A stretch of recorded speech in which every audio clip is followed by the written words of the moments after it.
Asalamu alaykum. Wa alaykum salaam. Karibuni. Asante bwana. Nimekuja kumchumbia bwana kijana wako. Kijana wangu? Ndio. Kijana gani sasa hapa? Anaitwa nani vile? Kisiza. Kisiza. Yeah.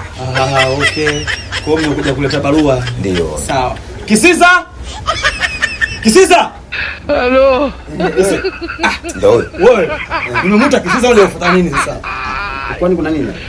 Huyu binti amekuja kuleta barua hapa, amekuja kumtolea Kisiza barua. Nataka muoe. Nataka muoe. Ngoja nimwite. Asante. Karibuni sana bwana. Nimefurahi kuona. Hii jambo la neema hili. Ila Kisinza mwenyewe akasema unaona aibu. Bwana, hebu niite Kisiza bwana. Vipi klasi? Vijana, unajua hajazoea mambo hayo. Vipi? Mtu mwenyewe ndio huyu? Ndio unataka umletea barua, si ndio?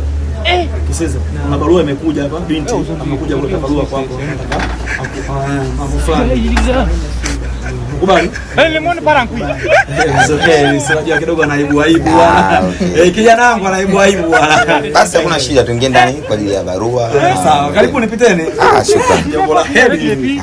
Kwa kweli nilikuwa nawaza bwana, kijana wangu atatoa lini barua.